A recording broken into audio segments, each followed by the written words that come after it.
There's a quiet moment that happens when you're not really paying attention, when you're sitting alone, maybe scrolling, maybe just staring into nothing, and then you feel it. A presence. You look up, and there they are, your dog, just watching you, not demanding anything, not barking, not even moving, just checking. And then, once your eyes meet theirs, they relax, like something invisible just settled into place. Sometimes they walk away, sometimes they come closer, but the message is always the same. Are you okay? It's strange, isn't it? Because no one taught them to do that. You didn't train it, you didn't ask for it, and yet they keep doing it, again and again, like a quiet ritual. And maybe part of you has wondered, why? Why does your dog keep checking in on you, even when nothing seems wrong? The answer isn't simple. Because this behavior isn't just about obedience or habit or even affection in the way we usually understand it. It's something deeper, something older, something that existed long before you ever met them. To understand it, you have to step out of the way humans usually think about relationships and step into a world where connection isn't spoken, it's felt. Because dogs don't experience you the way people do. They don't listen to your words as much as they read your presence, your tone, your rhythm, your silence. To them, you are not just a person, you are an emotional environment, and environments are constantly monitored. Imagine living your entire life inside someone else's weather system. Their moods become your climate, their stress becomes your tension, their calm becomes your safety.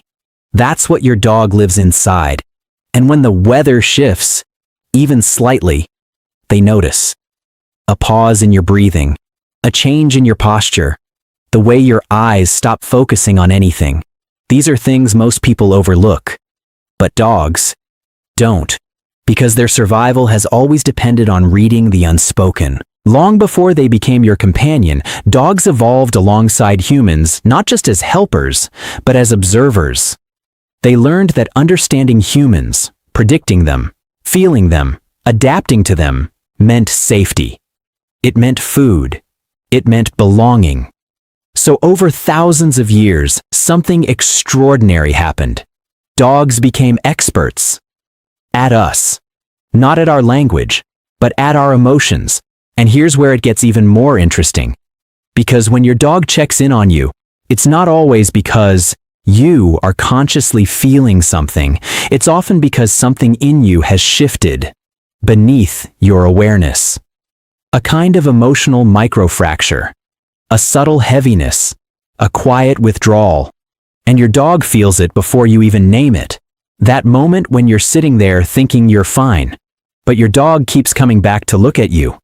They might be responding to something you haven't admitted yet, not because they understand your thoughts, but because they understand your state. And this is where it starts to feel almost unsettling, because it raises a deeper question. How much of what we feel are we actually aware of? Humans are masters of suppression. We learn early on that not every feeling is acceptable, not every emotion is safe to express. So we develop layers, masks, distractions, intellectualizations. We say we're okay when we're not. We keep going when something inside us is quietly collapsing. We disconnect, just enough to function. But dogs don't do that. They don't suppress. They don't rationalize. They don't pretend. So when they look at you, they're not seeing your mask. They're seeing through it. And when they check in, it's not a polite gesture. It's a response, a reaction to something real, something you might be trying not to feel.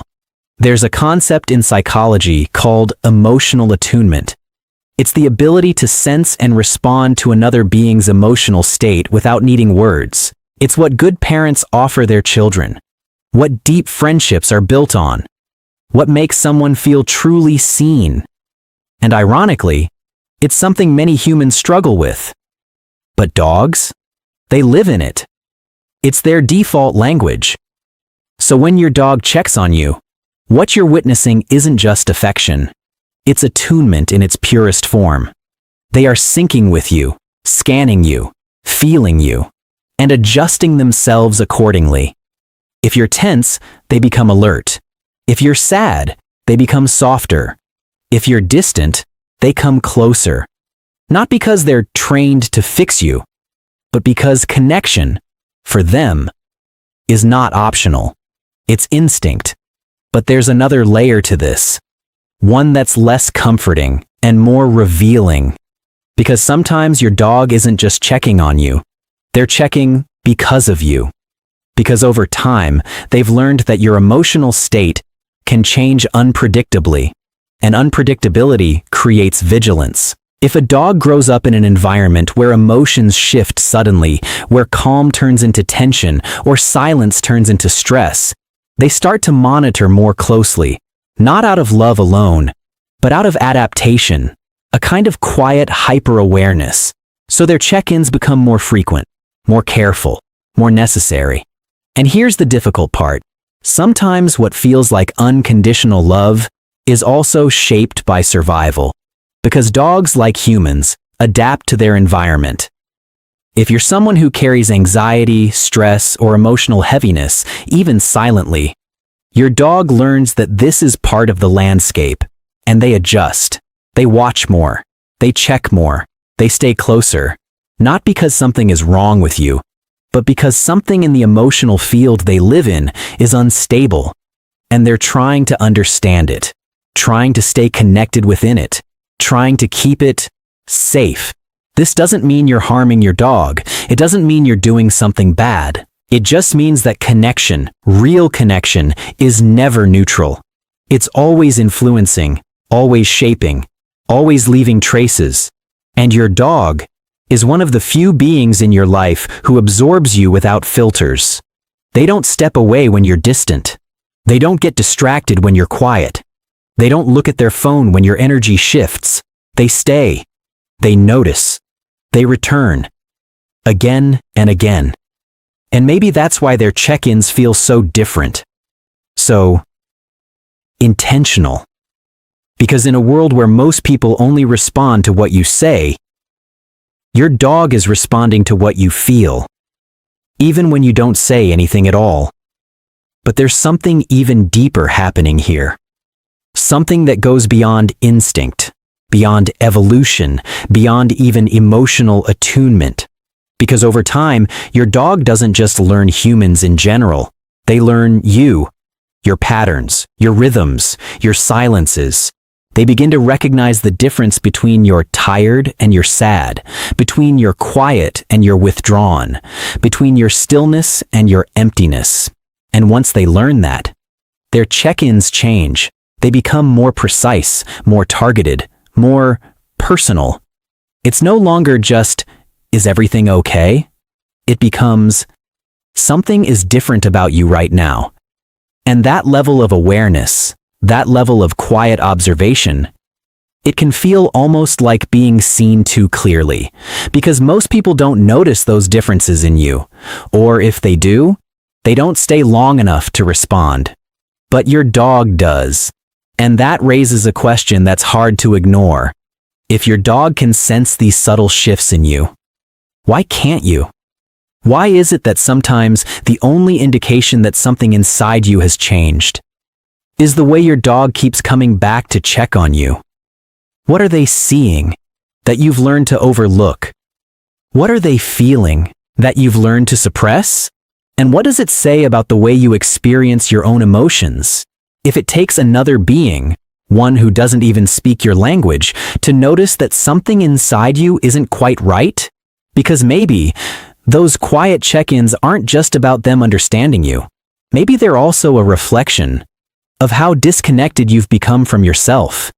And if that's true, then every time your dog pauses, looks at you, and gently checks in, they're not just asking a question. They're holding up a mirror. One that doesn't show your face, but your emotional truth. And the unsettling part is, you don't always recognize what's being reflected. Not right away, not clearly, but your dog does. They always do.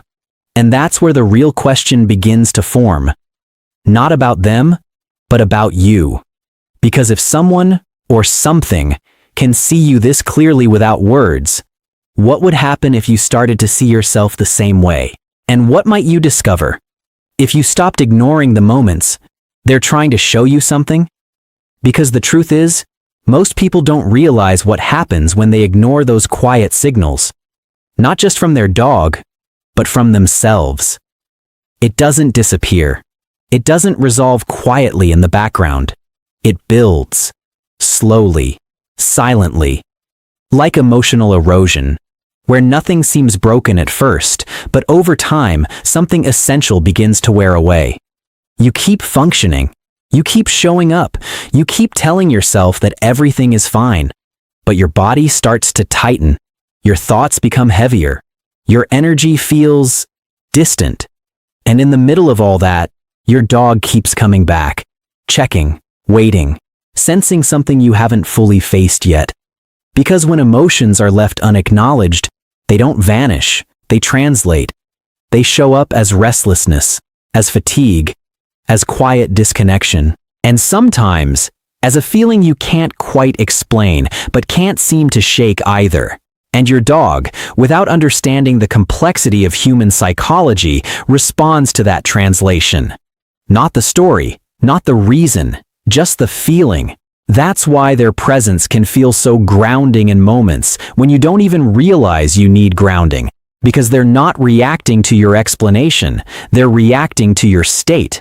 But there's a consequence to constantly living in a state you don't acknowledge.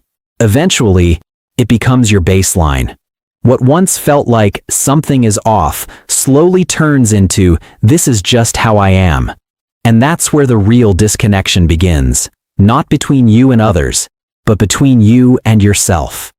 Because when you stop noticing your own emotional shifts, you lose the ability to respond to them. You stop checking in, you stop asking, you stop listening. And over time, you become a stranger to your own internal world. That quiet heaviness, you normalize it. That subtle anxiety, you dismiss it. That emotional distance, you adapt to it. Until one day, you're no longer sure what okay even feels like. And in that space, your dog is still there. Still checking. Still noticing. Still responding. Almost like they're holding on to a version of you that you've slowly drifted away from. And maybe that's why their presence feels so different from anyone else's. Because they're not interacting with who you pretend to be. They're interacting with who you actually are, beneath everything. And that can feel both comforting and confronting. Because it means there's no hiding. Not from them. And if you're willing to look closely, not from yourself either. This is where something begins to shift. Not dramatically, not all at once, but quietly. Almost imperceptibly. Because once you start noticing your dog's check-ins, not as random behavior, but as signals, you begin to see them differently. They're no longer just cute moments or loyal habits. They become reminders, gentle interruptions in your autopilot, small invitations to pause, and ask yourself something you might not have asked in a long time. What am I feeling right now? And at first, the answer might not come easily. Because you're not used to asking, not used to listening, not used to sitting with something that doesn't have a clear label, but that's okay, because awareness doesn't arrive fully formed. It starts as a flicker, a moment of curiosity, a brief pause between distraction and recognition. And your dog becomes part of that process every time they look at you, every time they come closer, every time they check in. It's like they're gently pulling you back into yourself. Not forcefully, not urgently, just consistently. And over time, something begins to change. You start noticing the moments before they check in. The slight drop in your energy, the subtle shift in your mood, the quiet withdrawal you didn't realize was happening. And for the first time, you catch it. Not after hours, not after days, but in the moment. And that changes everything. Because once you notice, you have a choice. You can keep ignoring it, or you can respond. Not by fixing everything, not by forcing yourself to feel better, but by simply acknowledging what's there. And that alone creates space. Space for understanding, space for compassion, space for something to move, instead of staying stuck. This is the part most people overlook. Healing isn't always loud. it doesn't always look like breakthroughs or dramatic change. Sometimes, it looks like sitting still for a moment, because your dog looked at you in a certain way, and instead of brushing it off, you listened, you checked in, you noticed, and in doing that, you began rebuilding something that had been quietly slipping away, your connection to yourself. Because the truth is, your dog isn't trying to fix you. They're not carrying a plan. They're not analyzing your past. They're simply responding to what's real, right now. And in a way, they're showing you how to do the same. To stop overcomplicating your emotions, to stop running from them, to stop waiting for the right time to feel what you're already feeling, just to notice, just to be present, just to stay the way they do. There's something profoundly simple about that, and also incredibly difficult. Because being present with yourself means facing things you've learned to avoid. It means sitting with discomfort without immediately escaping it. It means allowing emotions to exist without judging them. But that's where real connection begins. Not just with others, but with yourself. And maybe that's the quiet lesson your dog has been offering you all along. Not through words, not through instruction, but through presence, through consistency, through those small, repeated check-ins that never demand anything, but always offer something. A chance to return, a chance to notice, a chance to feel. And the more you begin to respond to those moments, not just externally, but internally, the less those emotions build up unnoticed, the less they translate into something heavier, the less you drift away from yourself, because you're no longer waiting until something feels overwhelming to pay attention. You're catching it early, gently, in the same way your dog does. And over time, something remarkable happens. Those check-ins, they change again. They become softer, less urgent, more peaceful, because the environment they're responding to has changed. Not perfectly, not completely, but enough. Enough for them to feel it, enough for them to relax, enough for them to trust that you're present too. And in that shared presence, something deeper forms, not just attachment, not just routine, but a quiet understanding.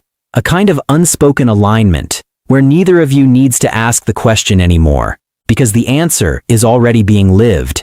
And maybe that's the most beautiful part of all of this, that in a world where so many connections are built on words, expectations, and conditions, you have one that exists entirely outside of that. One that sees you without explanation, one that stays without requirement, one that checks in, not because they have to, but because to them, your existence is something worth noticing, something worth staying connected to, again and again.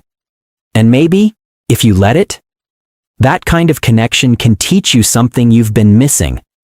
Not about them, but about yourself. How to listen more closely, how to notice more gently, how to be present without needing a reason. Because the truth is, you don't need to wait for your dog to check in on you to start doing the same. You can pause right now. Right. You can ask right now. You can notice right now. And in doing that, you begin to close the distance you didn't even realize had formed. Not all at once, not perfectly, but step by step, moment by moment, check-in by check-in, until one day you realize something has shifted. Not because everything is suddenly easy, but because you're no longer disconnected from what you feel. You're there, with yourself, the way your dog has been there for you all along.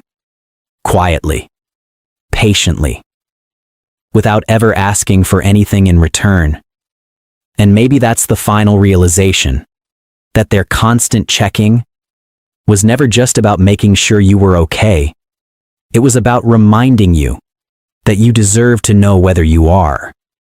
If this story felt familiar, if you've ever noticed those quiet moments and wondered what they meant, then maybe you're already beginning to see what was always there. And if you're still learning how to listen to them, to yourself, that's okay. You're not late. You're not behind. You're just becoming aware. And sometimes awareness begins with something as simple as a quiet presence. looking at you, waiting for you to notice. If this resonated with something inside you, then maybe you're not as disconnected as you thought. Maybe you've just been waiting for the right moment to finally check in. And maybe that moment is now.